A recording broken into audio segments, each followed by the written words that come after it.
everyone, welcome to Waldsee for a brief introduction to my new series, How Hard Can It Be? Okay, so here we are on the beautiful map of Waldsee, made by the wonderful OmaTana. Now, it's predominantly a pioneer forestry type map with a handful of pre-existing fields that you can use if you want to, and they do have contracts available on them.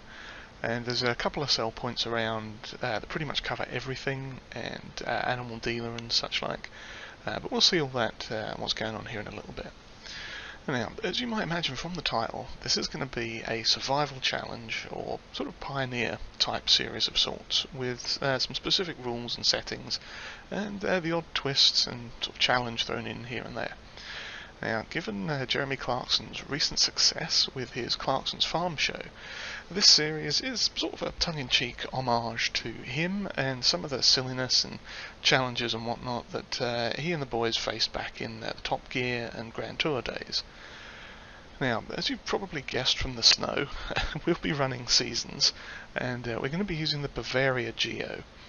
Now, I believe the name of this map, Waldsee, is German for Forest Lake. So it seems like it should be a pretty fitting region to use. And also we're going to throw precision farming into the mix as well for good measure. Now we'll be running with hard economy, so we're going to have to do a lot of work to get money going. There's going to be no borrowing from the banks, and we can't rent or borrow equipment for contracts, though we can do contracts if we've got our own kit to do them. And speaking of kit, what we're going to be starting out with is very little. In fact, all we get is a vehicle and the Isaria Scout soil sampler. Though I'm not a complete monster, so there are going to be some ways of getting some initial funds, but that'll all become clearer during the first episode. So let's have a quick drive around the map, and I'll show you some changes that I've made to it as we go. One of the big ones, obviously, is the starting area. This is where you would usually start on like new farmer mode. And it would have vehicles and a couple of buildings and shelters and a farmhouse up here. We don't have any of that.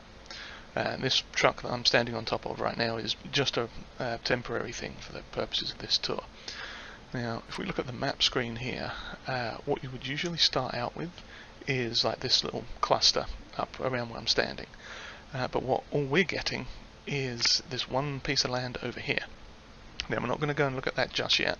That will be shown off in the first episode, but the rest of it we will scout around.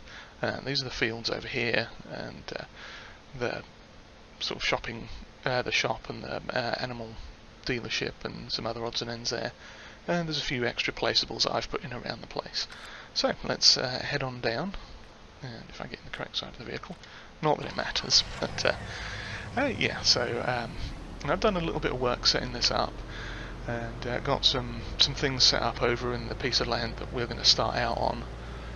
So that's all sort of, it's not exactly a story mode thing, but it's kind of set up in such a way that we'll have some stuff to do and some ways to earn a little bit of money to buy things, because we don't even start with a chainsaw.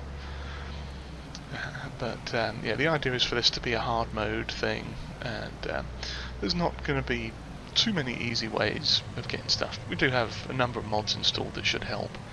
Now, as you can see, this is slightly different. Usually there's just a trigger over here for the animal dealer, just in front of where that cow is. And what I've done is put a shelter up there, and we've got a manure sell point. Now that's Missy B's manure sell point from one of the packs that she has.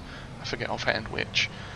And then we've also got some decorative stuff that I've added in over here. It's part of Alien Jim's No Man's Land placeable pack.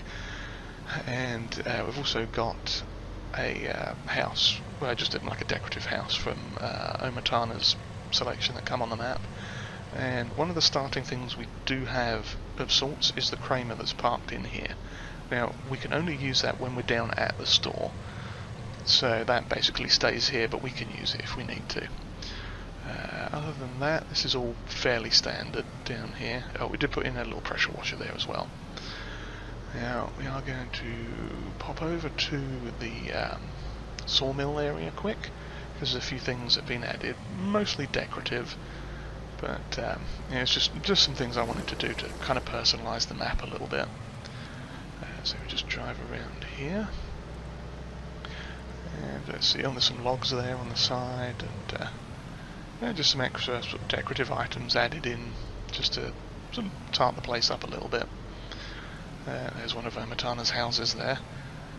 And just over the back here we have a fuel sales point, the Petro Farm, I think it is, yeah, that's what it is, and some of Alien Jim's odds and ends. Now that is mainly to be used with one of the global company add-ons that we have, which is the biofuel production facility thing, which we'll check out in a minute. But that's where we'll sell the fuel that we make.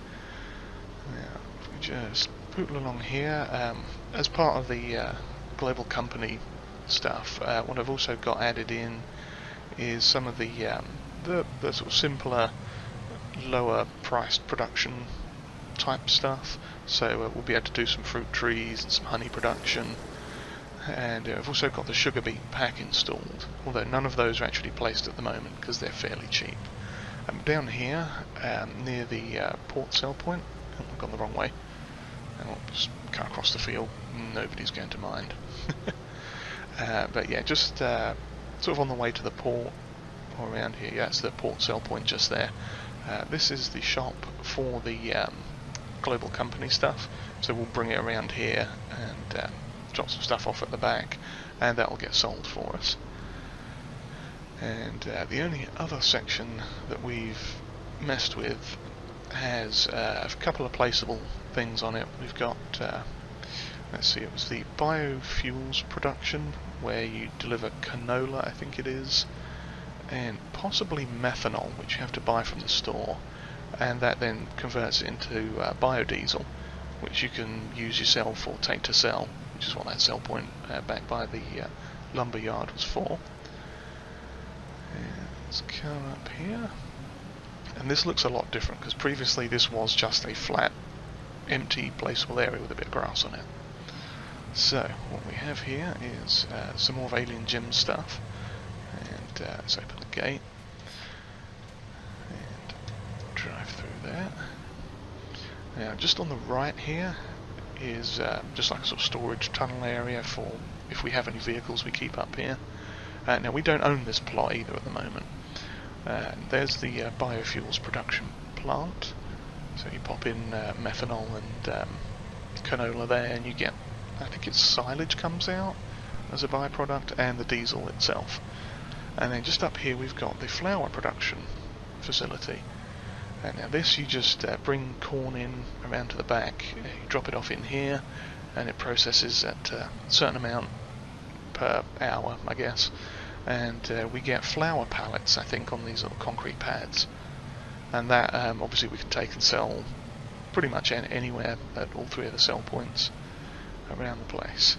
Now, there's also a biomass heating plant thing just back here, and that takes wood chips, and that'll give us a slightly better price, I think, than the standard wood chip sell point, but it depends.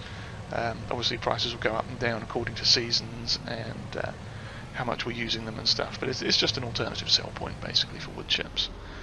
Now the thing with this area is we can't use any of this stuff until we actually own this plot of land.